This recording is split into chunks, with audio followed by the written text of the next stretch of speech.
Friends, అర్ధరాత్రి ముచ్చట్లో నిన్న episode గురించి మాట్లాడుకుందాం. అర్ధరాత్రి ఏం జరిగింది, యష్మి ఎలిమినేషన్ అయ్యి బయటకు వెళ్ళిన తర్వాత ఎవరెవరు ఏం మాట్లాడారు, ఎవరెవరు ఏడ్ చేయలేదు మాట్లాడదాం. ఎపిసోడ్ల గురించి కూడా మాట్లాడదాం. ఎపిసోడ్లో ఏముంది, వాళ్ళ రాసుకున్న పాయింట్లు కాకుండా బయట జనాలు ఏమంటున్నారో తీసుకెళ్ళి వాళ్ళకి చూపిస్తే వాళ్ళ క్వశ్చన్లు అడిగితే బాగుండేది. కానీ అక్కడ ఉన్న వాళ్ళే చేసుకుంటే అట్లా వాళ్ళే రాసుకుంటారు, వాళ్ళు సమర్థించుకుంటారు. మళ్ళీ అక్కడే ఉండాలి కాబట్టి పెద్దగా ఏం చెప్పుకోరు. బయట జనాలు ఏమనుకుంటున్నారు వాళ్ళ గురించి, బయట జనాలు అడిగే ప్రశ్నలు తీసుకెళ్ళి అడిగితే బాగుండేది, ఆన్సర్ వచ్చేది. పైగా అక్కడ కొంతమంది ఇది నేను రాసానా అని ఆశ్చర్యంగా చూస్తున్నారు, ఇంత నేను రాసానా అని. కొన్ని వాళ్ళు రాయనట్టే ఫేసులు పెడుతున్నారు, ఇదా నేను రాసానా అన్నట్టు. మరి ఎవరు రాశారు ఏందనేది మనకు అర్థం కాలేదు. వీళ్ళు రాశారని చెప్తున్నారు. వాళ్ళల్లో మెయిన్గా మనం పృథ్వీ రోహిణికి కానీ గౌతమ్కి కానీ రాసింది మాట్లాడదాం. ఏం రాశాడు, కెమెరా ముందుకు వెళ్తున్నాడు, గౌతమ్కి ఫుడ్ అందరికి రావాలి అని రాశాడు. కెమెరా ముందుకు వెళ్తున్నాడంటే వాళ్ళు గ్రూప్ గేమ్లు ఆడుతున్నారు, ఒకళ్ళ గుజులు మాట్లాడుకుంటున్నాడు. తనకు కష్టం కలిగింది, ఎవరితో చెప్పుకోవాలి, ఆడియన్స్కి చెప్పుకోవాలి. కెమెరా ముందుకు వెళ్తాడు, నష్టం ఏముంది, కెమెరా నన్ను తింటున్నాడా, లేకపోతే కెమెరా బిక్కుని జేబులో పెట్టుకుంటున్నాడా, కెమెరాతో చెప్పుకుంటాడా, గోడతో చెప్పుకుంటాడు, ఎవరితో చెప్పుకుంటాడు, ఆయనకి ఎందుకు మధ్యలో. నిన్న నాకు సార్ అనే దానికి వాళ్ళు అంత తల పొగరతో మాట్లాడుతున్నారు. గ్రూప్ గేమ్ ఆడొద్దు, కెమెరా ముందుకు వెళ్తారని నిన్న నాకు సార్ అన్నాడుగా, అది పట్టుకొని ఆయన రాసి పెట్టాడు అక్కడ. ఏంది కెమెరా ముందుకు వెళ్తాడంటే వెళ్తాడు, తన ఇష్టం, తను ఏదైనా చెప్పుకోవడానికి కెమెరా ముందుకు వెళ్తాడంటే. బిగ్ బాస్ నా బాధ వింటాడు, ఆడియన్స్ నా బాధ వింటాడు అనే కోరికతో వెళ్ళి చెప్తాడు. బిగ్ బాస్ ఎటు వినడన్న సంగతి ఆయనకు తెలీదు, మనకు తెలియదు. బిగ్ బాస్ వినడు, మరి ఆడియన్స్ అని వింటారు కదా, ఎవరో ఒకళ్ళు వింటారు కదా, సపోర్ట్ ఇచ్చేవాళ్ళు ఎవరో ఉంటారు, బాధ ఓదార్చేవాళ్ళు ఉంటారు కదా. ఆడియన్స్ ఓట్లతో ఓదారుస్తారు గౌతమ్ని, తప్పే ఉంది. ఒకవేళ 24/7లో జరిగాయి ఎపిసోడ్లో ఒక అరగంట 40 నిమిషాలు వేస్తారు, ఏమో అక్కడ జరిగేదాన్ని చేయటం లేదు, అది వాస్తవం కదా. అక్కడ వాళ్ళని పైకి లేపే విషయాలు అయితే వేస్తారు, కానీ వాళ్ళకి కింద తొక్కే విషయాలు అయితే వేయట్లేదు కదా. అది మరి బయటకు వెళ్ళిద్దో లేదని గౌతమ్ చెప్తున్నాడు, తప్పే ఉంది. తెలియాలి కదా, బయట 24/7 చూసేవాళ్ళకి తెలుస్తుంది. ఎపిసోడ్ చూసేవాళ్ళు ఎక్కువ మంది ఉంటారు, 80% వరకు ఉంటారు, వాళ్ళకి తెలియదు కదా లోపల ఏం జరిగింది. దాన్ని చెప్తున్నాడు, తప్పే ఉంది దాంట్లో. కెమెరా ముందుకు వెళ్తాడు, కెమెరాతో మాట్లాడుకుంటారు, అది చేయకుంటే బాగుండేది, అది చేయకుండా ఉంటే వీళ్ళ విషయాలు బయటకు రాకుంటే అని ఆయన కోరిక. కెమెరా ముందుకు అన్నీ చెప్తున్నాడు కదా, అట్లా వెళ్ళకుండా ఉంటే బాగుండేది అని కోరిక. రెండోది, ఫుడ్ అందరికి కావాలి, ఒక్కడే తినేస్తున్నాడు అంటే సీతాఫలం. ఆఫ్టర్ సీతాఫలం ఎంత అయ్యా, అది ఫుడ్డా, ఏదో టైంపాస్ తినే పండు అది. దాన్ని పట్టుకొని సీతాఫలం తిన్నందుకు అది ఎంత తంట తెచ్చిపెట్టింది చూడండి. ఆ సీతాఫలం కూడా కెమెరా ముందు చెప్పి గౌతమ్ నబిల్కి కూడా తెలుసు, అది నేను తింటున్నాను, లాస్ట్ది ప్రేరణ తినొద్దన్నా తింటున్నాను, ప్రేరణ రియాక్షన్ ఏందో చూడాలన్నట్టు కెమెరా ముందు చెప్పాడు, నబిల్తో కూడా చెప్పాడు, నబిల్కి కూడా తెలుసు అది. తిన్నాడు, అందుకే కదా నవ్వుతూ ఉన్నాడు. ఎందుకు నవ్వుతున్నాడు, ప్రేరణ రియాక్షన్ ఎలా ఉంటుందో చూడాలనే కదా గౌతమ్ తిన్నాడు. ప్రేరణ తిడుతుంటే కూడా, సిగ్గులేదంటే కూడా నవ్వుతూ ఎందుకున్నాడు, రియాక్షన్ ఇలా వస్తానే ఊహించలేదన్నట్టే కదా చూస్తున్నాడు. దానికి సీతాఫలం అంటే ఫుడ్ అంటే అందరికి కావాలంటే, ఇది ఒక్క పండు అందరు తింటారా, ఎంతమంది కడుపు నిండింది ఫుడ్ పండు తింటే ఎంత ఉంటుంది ఆ పండు. దాని ఫుడ్ అందరికి కావాలి, నువ్వు ఒక్కడో తింటే ఎట్లా అన్నాడు. సీతాఫలం ఎంత అంట తెచ్చిపెట్టింది పాపం, ఇష్టం అంటున్నాడు కదా, నాకు ఇష్టం నేను తిన్నానంటున్నాడు కదా, ఏం పోయింది దాంట్లో. తర్వాత పృథ్వీ ఏమి తిననట్టు ఏమి చెందనాడు, అప్పడాలు వేస్తుంటే ప్రేరణ వేస్తూనే ఉంది, తింటూనే ఉన్నాడు పక్కన. పైగా ఏమంటున్నాడు, అందరికి ఎన్నెన్ని వస్తాయి లెక్క, అరే నేను తినేస్తున్నాను, మళ్ళీ తింటూనే నేను తినేస్తాను అంటున్నాడు. ఈయన వర్కౌట్లు చేస్తూ తిన్న ఫుడ్ అక్కడ ప్రేరణ అది వంట చేస్తా ఎంత ఫుడ్ పెట్టింది, అరే సరిపోదరా అంటున్నా కానీ ఎంత వేసుకొని తిన్నాడు. 24/7 చూసేవాడు తెలియదా, అంటే వాళ్ళు తినొచ్చు, దాచుకొని ప్యాకెట్లు వాళ్ళు తినొచ్చు. ప్రేరణ ఏం చెప్తుంది, శ్రీపాద్ వస్తాడు భర్తతోటి, విటమిన్స్ ఫుడ్ తింటున్నావా అంటే తింటున్నా, నేనే కదా చేసేది, నేనే కదా పెట్టేది, కాదు సార్ నేను దాచుకొని తింటున్నా అంటుంది. వాళ్ళందరూ దాచుకొని తింటూనే ఉన్నారు, బయట వాళ్ళకి ఏం పెట్టరు. అంటే వాళ్ళు తినే ఫుడ్ ఏమో ఫుడ్ కాదు, వాళ్ళు తినేటప్పుడు ఎదుటి అందరూ సరిపోయిన ఆలోచన వాళ్ళకు ఉండదు, వాళ్ళ వరకు ఉండదు అనమాట, ఎదుటి వాళ్ళకే ఉంటుంది అది అనే మాట. ఏదైనా కానీ వాళ్ళకి వర్తించదు, ఎదుటి వాళ్ళకి వర్తిస్తుంది. ఆయన రాస్తాడు. రోహిణి ఏం రాసింది యష్మికి, గ్రూప్గానే ఉంటున్నావు, నువ్వు అవినాష్ తోటే ఉంటున్నావు అని రాశాడు పృథ్వీ రోహిణిని. అవినాష్తో ఉంటుంది, మరి ఈయన ఎవరితో ఉంటున్నాడు? ఈయన తేజతో ఉంటున్నాడా, గౌతమ్తో ఉంటున్నాడా, ఎవరితో ఉంటున్నాడు? లెగిస్తే నిఖిల్, లెగిస్తే విష్ణు, లేదా యష్మి, వీళ్ళే కదా ఉంటుంది. ఆయన బయటకు వచ్చి తేజతోటి రోహిణితోటి వీళ్ళతోటి అని ఉంటున్నాడా? మొదటి నుంచి రోహిణి అనేది అదే కదా. నువ్వు అక్కడే కూర్చొని ఉంటున్నావు, సోఫాలో కూర్చుంటావు, లేదంటే బెడ్రూమ్లో పడుకుంటావు, లేదంటే వాళ్ళతో ఉంటావు అనే కదా రోహిణి అనేది. దాన్ని తిరిగి రోహిణి అంటున్నాడు. ఒక్కడు అవినాష్ తోటే ఉంటావు అంటే ఉంటుంది, రాయల్స్ కాబట్టి వాళ్ళతో ఉంటుంది. నువ్వెవరితో ఉంటున్నావు అది ఆలోచించుకోవాలి కదా. మాట అనే ముందు మనం ఎలా ఉంటున్నాం అనేది అనుకోవద్దా? ఆ మాట అనేది సరిపోయిద్ది, రాసేది సరిపోయిద్దా? ఏమైనా వాళ్ళది మాత్రం ఆడింది ఆట, పాడింది పాట. నేను యష్మిలతో ఏం చేసింది, గ్రూప్ గేమ్ ఆడొచ్చని మన నాకు సార్ ఎంత సపోర్ట్ చేశాడో దానికి అక్కడ రిజల్ట్ చూపించేశారు. రిజల్ట్ ఎంత బాగా చూపించారంటే యష్మిలతో ఏం చేసింది, ఫ్రెండ్స్ ఎవరంటే నిఖిల్, పృథ్వీ, ప్రేరణ పెట్టింది ఫోటోలు, అక్కడ విష్ణు ఫోటోలు పెట్టింది. అక్కడ క్లియర్ కట్ గ్రూప్ గేమ్ అర్థం అవ్వట్లేదా? అదేంది వీడు సపోర్ట్ చేశారు కాబట్టి. గ్రూప్ గేమ్ ఆడుతున్నందుకు పోయినసారి నాకు సార్ ఎంత ఫైర్ అయ్యాడు వాళ్ళ మీద, చొక్క బ్యాచ్ ఈ శివాజీ వాడి బ్యాచ్ మీద ఎంత ఫైర్ అయ్యారు. గ్రూప్ గేమ్ ఆడొద్దని ఎట్లా చేశారు. ఇప్పుడు గ్రూప్ గేమ్ సపోర్ట్ చేస్తారు. అదేనంటే మేము స్టార్టింగ్ నుంచే గ్రూప్గా పెట్టాం కదా, క్లాన్స్గా పెట్టాం కదా, క్లాన్స్గా పెట్టారు. తర్వాత విడిగొట్టి ఒకళ్ళు వేరు ఆడమనే కదా మొత్తాన్ని కలిపారు. ఇంకా గ్రూప్ గేమ్ ఎక్కడుంది ఇప్పుడు? దీనికి ఎందుకు సపోర్ట్ చేస్తున్నారు? సపోర్ట్ చేసేవాడు క్లాన్లుగా అలాగే ఉంచవచ్చు కదా. మరి క్లాన్లు గ్రూప్ గేమ్ ఆడుతున్నారే కదా, తీసేసి ఇటు పెట్టారు, కలిపేశారు. గ్రూప్ గేమ్ సపోర్ట్ చేసేటప్పుడు క్లాన్గానే ఉంచాలి, క్లాన్లో అనుకునేవాళ్ళు. ఇప్పుడు ఎందుకు పెట్టారు అట్లాగా? యష్మి వెళ్తే కూడా గ్రూప్ వాళ్ళని పెట్టేసి వెళ్ళిపోయింది. వీళ్ళు ఎనిమిస్ అంట, గౌతము, అవినాష్, రోహిణి. దేంట్లో ఎనిమిస్? నువ్వు బాగున్నామని సపోర్ట్ చేసిన ఎనిమిసా? కామెడీ చేస్తే ఎనిమిసా? గ్రూప్ గేమ్ మనకు క్లియర్ కట్ కనిపిస్తుంది. అక్కడ బిగ్ బాంబు గౌతమ్ మీద వేసి అంట కాదు, వెయ్యాలనే పెట్టారు. అక్కడ వెయ్యాలనే గౌతమ్ టార్గెట్ చేసిందే.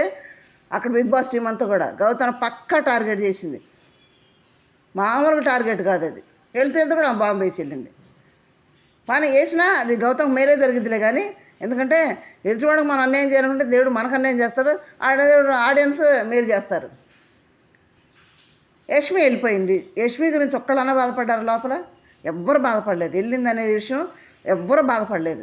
ఒక్క అవినాషే నేను కిచెన్ రూమ్లో ఉంటే నాకు రైట్ హ్యాండ్కి ఉంటుందని బాధపడ్డాడు. ఐ మిస్ యూ యష్మి అని అరిచాడు. ఎందుకంటే వంట వేసేటప్పుడు పక్కన నిలబడుతుందంట, కోస్తా. కాబట్టి ప్రేరణ నువ్వు కంపల్సరీ నా దగ్గర ఉండాలంటే నేనున్నా అంటుంది. ఎందుకంటే వాళ్ళ హస్బెండ్ కిచెన్లో ఉండొద్దు అన్నాడు కదా, అందుకని నేనున్నాను అంటుంది. ఉండాల్సిందే అంటే అప్పుడు అయితే గిన్నెలు తోముతాను నేను అంటుంది. ఏంది వాళ్ళ ఇష్టం, సరం అయిపోయింది. ఆడిందట పాడింది పాటగా. సరే లైవ్ ఏం జరుగుతుంది ముచ్చట్లో? నబీల్ కూర్చున్నాడు, నబీల్ పృథ్వీ కూర్చున్నారు. పృథ్వీ, నిఖిల్, నబీల్, ప్రేరణ. నబీల్ ఏమంటున్నాడు ప్రేరణతోటి, ప్రతిసారి నేను నామినేషన్ చేయలేదంటున్నారు, నామినేషన్కి వెళ్ళట్లేదు అంటున్నారు, ఈసారి నామినేషన్లో ఇచ్చి పడేస్తాను, నేను ఏమనుకుంటున్నావు, నేనేంటో చూస్తావు ప్రేరణ అంటున్నాడు. అంటూ ఏమో మనకి ప్రోమోలు ఏం చూపిస్తున్నారు, గౌతమ్ మీదకి వెళ్తున్నాడు. గౌతమ్ మీదకి వెళ్తూ గౌతమ్ ఏమంటున్నాడు, ఆటలో ఫైర్ లేదు, నామినేషన్లో ఫైర్ ఉంది అంటున్నాడు. ఆటలో ఫైర్ లేదా? టీషర్ట్ గేమ్లో నబీల్ని కింద నొక్కి పట్టింది పైకి లేకుండా ఎవరు? గౌతమ్ కదా. కదిలేడు అసలు, కదిలి నొక్కి పట్టి కింద పెడితే కదిలేడా నబీల్ అసలు? మరి ఫైర్ ఎక్కడ లేదు? ఇంతకుముందు షేపులు పెట్టే గేమ్లో మరి నబీల్, గౌతమ్ పోటీ పడితే మరి ఇద్దరిలో ఒకళ్ళని గెలిచారా? అది ఎంత ఎఫర్ట్ పెట్టాడు, అది ఫైర్ కదా. ఆడిన అన్ని గేముల్లో ఫైర్ కనిపించలేదా? చాలా సిల్లీ రీజన్ కదా. మళ్ళీ ఏమంటున్నాడు, నేను చేసే పాయింట్ సిల్లీ రీజన్ అయినా సరే రెచ్చిపోతాను అన్నాడు. సిల్లీ రీజన్ అయితే రెచ్చిపోతే ఎర్రి పప్పు అవుతాడు. ఇంకేమవుతాడు, ఏంటి ఆయన చిన్న సిల్లీ రీజన్కి ఎంత రెచ్చిపోతున్నాడని ఎర్రి పప్పు అనుకుంటారు. కరెక్ట్ పాయింట్ పెట్టి రెచ్చిపోతే ఇది కదా కావాల్సిన ఫైర్ అనుకుంటారు. అది లేకుండా సిల్లీ రీజన్ పెడితే ఇది చాలా చీప్గా అనుకుంటారు. పెట్టాలి, మంచి పాయింట్లు పెట్టాలి, మంచి రీజన్ చెప్పాలి, నామినేట్ చేయాలి. ఎందుకంటే ఒక్కడే విన్నర్గా అవుతాడు కాబట్టి అని అన్నాడు. సిల్లీ రీజనైనా రెచ్చిపోతానని చెప్తున్నాడు ప్రేరణతోటి. కానీ నిఖిల్ ఏమంటున్నాడు ఇక పృథ్వీతోటి, అరే గౌతమ్ అనేది కరెక్ట్ కాదురా, నేను మా అమ్మ చెల్లిన తర్వాత గౌతమ్ తోటి నేను క్లోజ్గా ఉంటున్నాను అంటున్నాడు. నాకు అట్లా ఉండటం నాకు నచ్చదు అసలు, నేను అసలు అట్లా ఉన్నాను కూడా అన్నాడు. ఇదేంటి అది? అట్లా అంటే ఎవరైనా నమ్ముతారా? అంతకుముందు గౌతమ్ని పంపించేయాలి, గౌతమ్ నామినేట్ చేయాలి, గౌతమ్ ఉండటానికి లేదని అంత పొగరుగా మాట్లాడాడు, అంత కక్ష పెట్టుకున్నాడు గౌతమ్ మీద కక్షతోటే యష్మిని ప్రేరణ లాగేసానని చెప్పాడు. ప్రేరణ ఓపెనింగ్ చెప్పింది. ఇంత పెట్టుకున్నవాడు ఇప్పుడేమంటున్నాడు, నేను గౌతమ్తో మామూలుగానే ఎమోషనల్గా మాట్లాడాను, గౌతమ్ అట్లా అనుకుంటున్నాడంటే ఎవరైనా నమ్ముతారా మాట? వాళ్ళ అమ్మ వచ్చిన తర్వాతే కదా గౌతమ్తో ప్రేమగా మాట్లాడుతున్నారు. అది ఓపెన్గా గౌతమ్ నిఖిల్నే అడిగాడు. మీ అమ్మ వచ్చిన నామినేషన్లో సీత వాళ్ళు వచ్చి నామినేషన్ చేసి వెళ్ళిన తర్వాత వాళ్ళు చెప్పారనమాట, నువ్వు గౌతమ్తో ఇట్లా ఉంటున్నావు స్వీట్ కోటింగ్ లాగా అంటే, అవునా నిఖిల్ మీ అమ్మ ఇట్లా చెప్పిందా, అందుకేనా నువ్వు అంత ప్రేమగా ఉంటున్నావు? అవును కదా. అక్కడ స్నేక్ దగ్గర ఏం చెప్పాడు, గౌతమ్ నాతోటి ప్రేమగా ఉంటున్నాడు వాళ్ళ అమ్మ చెల్లిన తర్వాత అంటే, మా గౌతమ్తో పెట్టుకోవద్దు, డిఫెన్స్కి వెళ్ళొద్దు అన్న తర్వాత ఎట్లంటే, లేదు మా అమ్మ అట్ట అనలేదు, అదే ఏంది అది అట్ట అనలేదు అంటాడు. మళ్ళీ అవును డిఫెన్స్కి వెళ్ళొద్దని చెప్పాను అది చెప్పారు కదా అని గౌతమ్ అంటుంటే అదే ఏంది అది, డిఫెన్స్కి వెళ్ళొద్దు, జీతో పెట్టుకోవద్దు, నామినేషన్లో జీ వరకు వెళ్ళొద్దు అని అడమ పక్క క్లియర్ కట్గా చెప్పింది. అందుకే చాలా ప్రేమగా మాట్లాడుతున్నాడు. ఇప్పుడు గౌతమ్ ఫ్రెండ్లీగా ఉంటే బాగానే ఉన్నాడు. నిన్న ఫ్రైడే ఎపిసోడ్లో చూస్తే స్టార్టింగ్కి స్విమ్మింగ్ పూల్ దగ్గర నిఖిల్ బాధపడుతుంటే గౌతమ్ సపోర్ట్గా మాట్లాడటం, బయట జరుగుతుంది మనకు కావాల్సింది అయితే మాత్రం మన దగ్గరకు వస్తుంది, నువ్వు బాధపడొద్దు అని బాగా మాట్లాడాడు కదా. ఫ్రెండ్లీ దాంట్లో కూడా కన్నింగ్లు మ్యానిపులేషన్స్ ఉంటాయా? అదే అండి, నేను ఎప్పుడు కూడా అలాంటి వాడిని కాదు, ఎదురు వాడిని బాధ పెట్టి గెలవాలనుకునేవాడు కాదు నేను. మరి అదే చేసావు కదా వాటర్ ట్యాంక్ టాస్క్లో, వాడిద్దరిని బాధ పెట్టే కదా గెలవాలని చూసావు. నేను గెలవాలనుకునేది కరెక్టే, కానీ ఎదుటివాడిని బాధ పెట్టంటే ఎంతవరకు బాధ పెట్టాలి అంతవరకు బాధ పెట్టాలి. గెలవగలటానికి అనుకూలమైన పరిస్థితిని ఏర్పాటు చేసుకోవాలి తప్పితే ఎదుటివాడు బయటకు వెళ్ళిపోవాలి, ఎదుటివాడిని బాధ పెట్టాలి, ఎదుటివాడిని గిల్లాలి, మాటలతో ఇది చేయాలి అనేది కాదు కదా. నేను నామినేషన్లో పాయింట్ పెట్టలేదు, గట్టిగా అరవట్లేదు అంటున్నారు.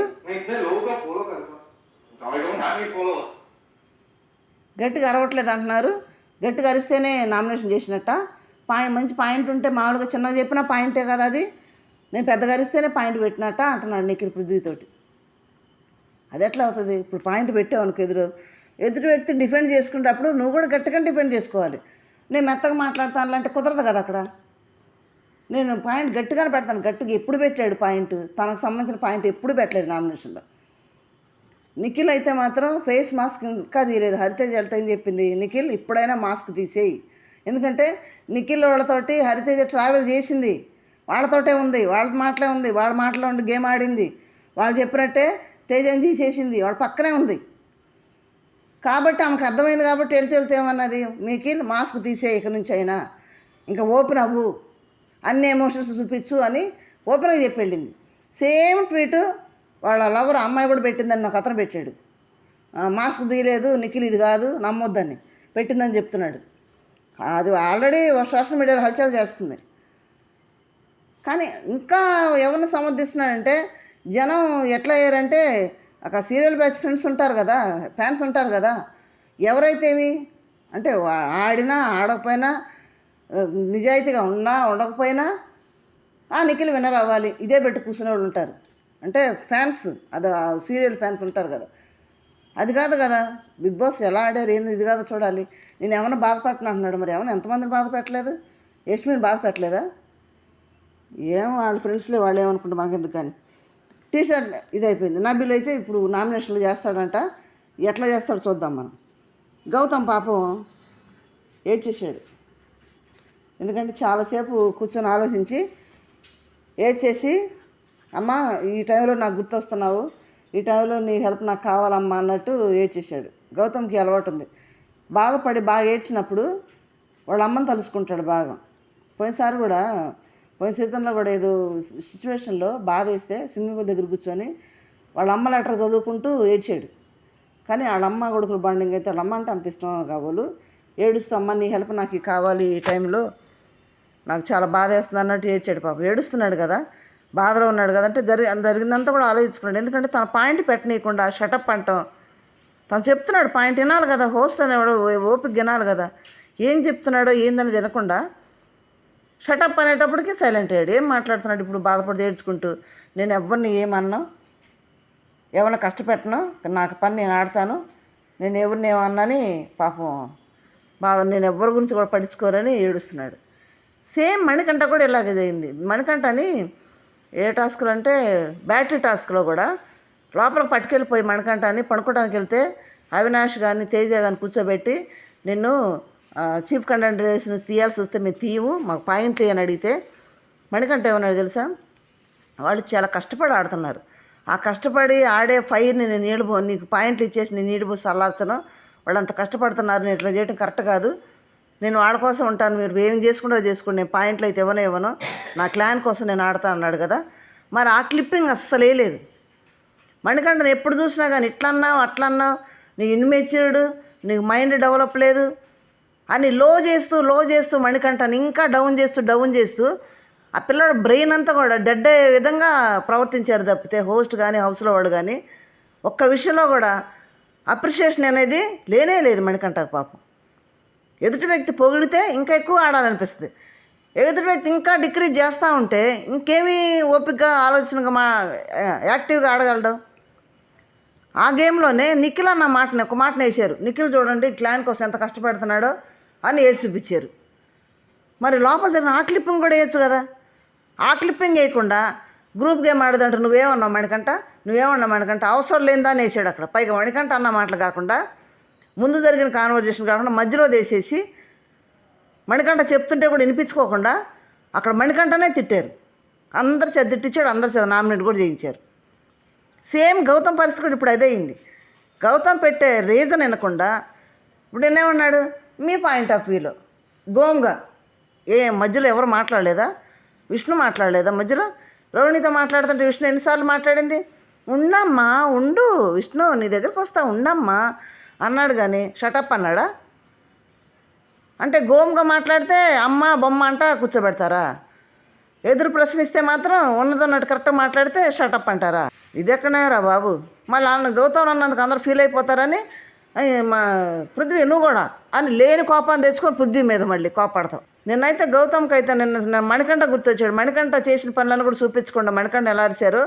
ఇక్కడ గౌతమ్ కూడా చేసే పాయింట్ని చెప్పే పాయింట్ని కానీ చేసే పనులు కానీ వివరిస్తున్నాడు కదా వినిపించుకోకుండా. గ్రూప్ గేమ్ అంటే తప్పేంటి అన్నట్టు గౌతమ్నే నోరు మూపించాడు. నేను అప్పుడే అన్నాడు గౌతమ్, నేనేం మాట్లాడను సార్, ఎవరేమనుకున్నా నేను అసలు ఏం మాట్లాడను, నోటి మీద చేసుకున్నాడు. క్వశ్చన్ చేసే అధికారం లేనట్టుగా ప్రవర్తన చేశారు. నిన్న హౌస్లో ఎవరేం చేస్తున్నా మాట్లాడొద్దా,